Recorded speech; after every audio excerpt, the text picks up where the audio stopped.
Welcome back to the DTC Concepts YouTube channel. I am Dan. Today I am going to be going through a fun architectural digest celebrity home tour. Please, if you will, give this video a like, maybe subscribe to our channel. It will help us bring you more content. So let's get into it. I'm super excited because this video is bringing together a few of my favorite things. One is Architectural Digest. Two, it's Saturday Night Live. Three, one of my favorite cast members of all time, and I have watched SNL since I was a kid every single week. It's Heidi Gardiner. And lastly, in a mid-century modern home, I am thrilled to go through and see what they have done here. So let's get into it. Hi, AD. I'm Heidi Gardiner, and welcome to Kansas City. Please come in.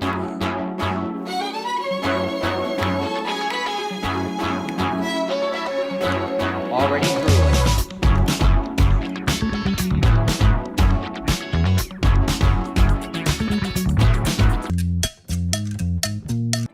Right away, I love it. I mean, all of the rooms that they showed, fantastic. But the one that she just talked about, the entryway, we always talk about having a moment when you come into your home, whether it's big or small, you can do something to create a little spot to stop. And it's what greets you into the space, and you want it to be inviting. She used a unique piece of furniture, which I love. Artwork that is specific to her, that it's not some big, fancy, expensive painting. It is one of her father. It's a trinket that she got from a restaurant she loved, framed it beautifully, and added a wonderful little table lamp. It reminded me of a prairie table lamp I have on my own personal wish list that I want to get for my house one day. But love it. Love the way that you walk.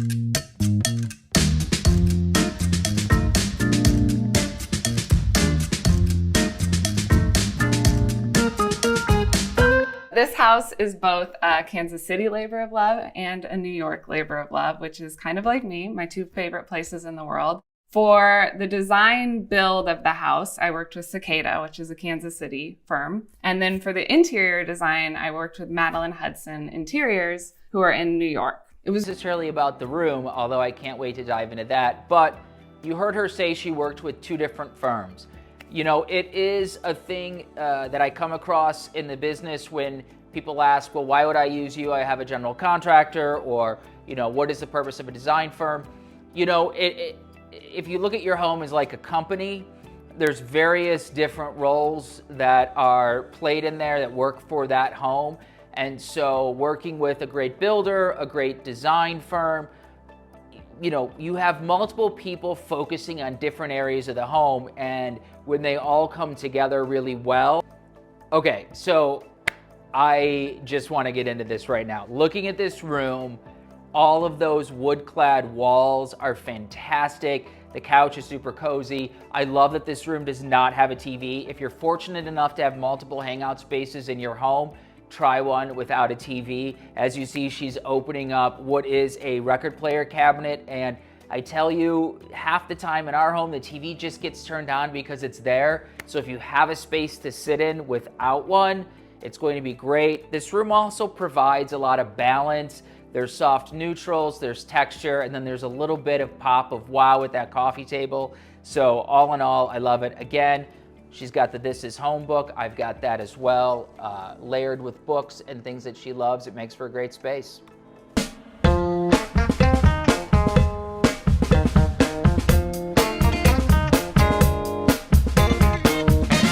One of the things that I love that she did here is that could have been a nothing space, but she took it and she made it a moment. And so that could have just been a walkway, and it wouldn't have been something that got used. But now there's some chairs there, there's a fireplace. It's the opposite side of the living room. It also seems like it still has some eye connection to the kitchen, and it would be a great place to have a glass of wine at the end of the night and connect with somebody that you love. And I just think it's a wonderful use of what otherwise would have been dead space. I love the idea of buying local. Do it. Buy something special. You won't regret it.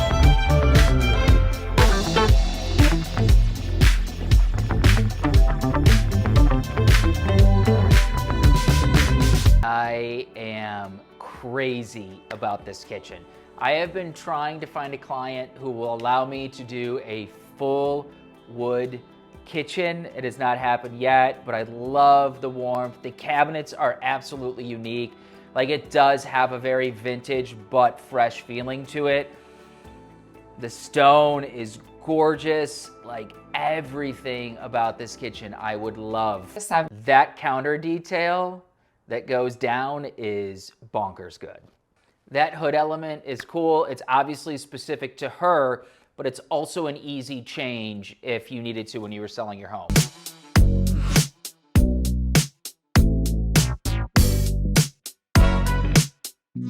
I love that space as well. I'm just really obsessed with this whole home. But my takeaway from that is you need to listen to your designer, the professional, where she said all she could think about was this one section of the space.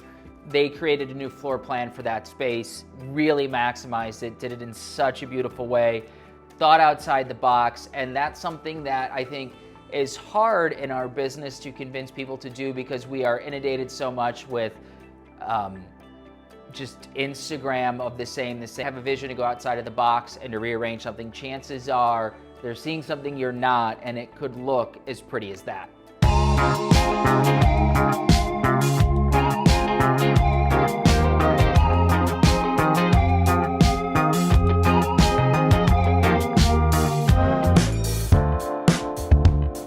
I love the bedroom. It is got everything that it needs and nothing that it doesn't. One thing that stands out to me is how she pulled on that light string. So in this age of smart homes, automation, all of the things, I think we lose sight of what can be rituals in our home. In my personal space, I do have some automation for lights.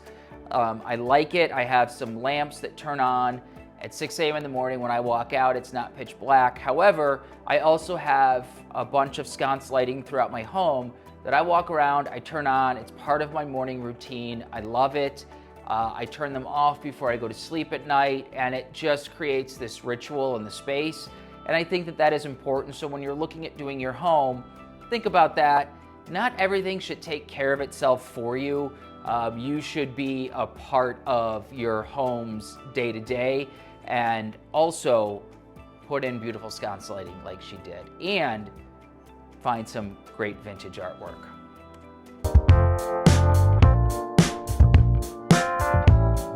One cool thing about having a big indulgent closet is that you get to indulge every part of you, and I get to have this whole row of all my Chiefs and Kansas City Royals, this custom jacket that my friend made for the Super Bowl last year. I mean, yeah, it's a whole lot of Chiefs stuff, but I love you too, Royals.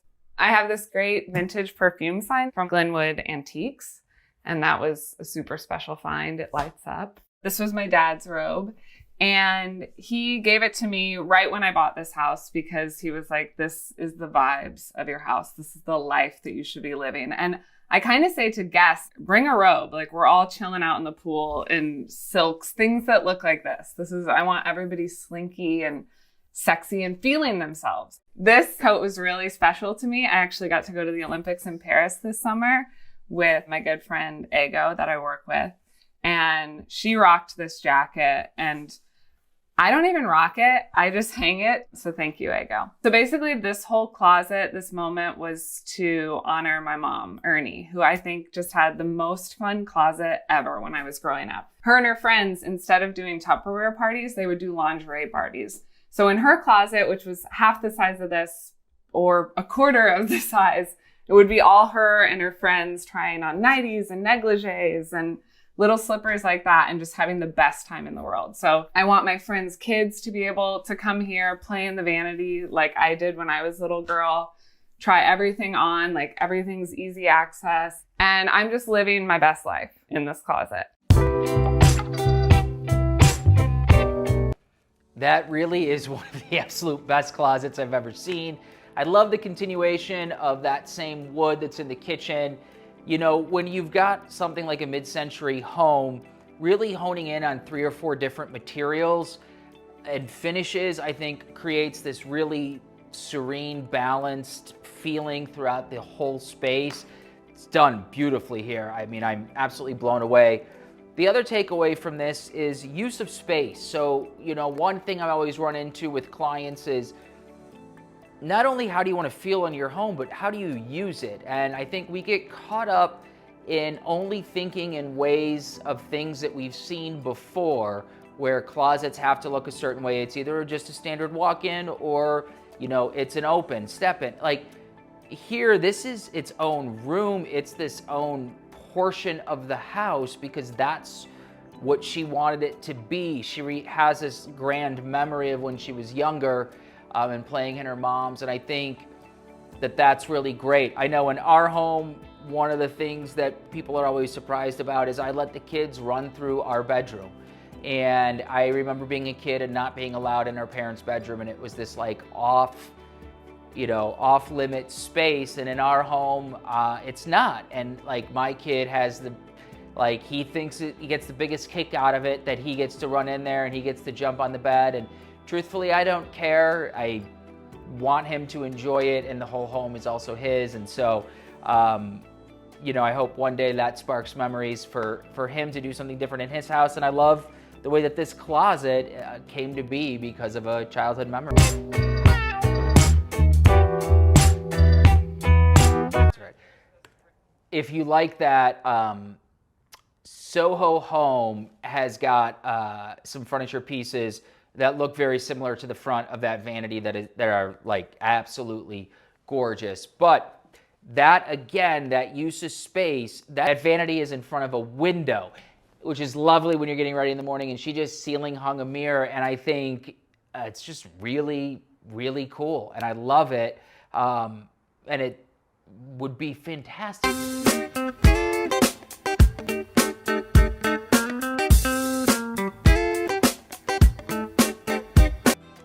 Okay, I am now decided that every single home I do needs a snug room. Love it. I've talked before about accent rooms, not accent walls. This is a fantastic example of that. If you do not have the budget for Gucci wallpaper, which I do not, I would suggest checking out a place like Rebel Walls. They have such a fantastic assortment of wallpapers that are not cheap, but they won't break your bank. I just love it. I like that the TV is only in that room. Again, it gives it a purpose for you to be in there. It's not something that you just keep on all the time. She's got her desk moment. I think having a desk moment is really important, especially if you're a creative. For me, I was also always anti-desk in my bedroom. And our current home, it ended up being the place that I had to put it in a little nook. I love it. I feel really inspired in there and very creative. So it might not be in your snug room, but find a place to do that. And then obviously her keepsakes, things that are precious to her, mixed with some other beautiful things. It creates a really inviting space. I'm obsessed. Heidi Gardiner, I want to be your friend. I want to come tailgate. I will root for the Chiefs if you let me come. About outdoor spaces before, where you have these zones. She's got that fire pit zone, laying by the pool zone, eating zone. You want to create destinations for people to go to and to enjoy the space. If it's just one open big backyard, you kind of don't know where you're supposed to go. People want to be led to their spaces. So absolutely love that backyard.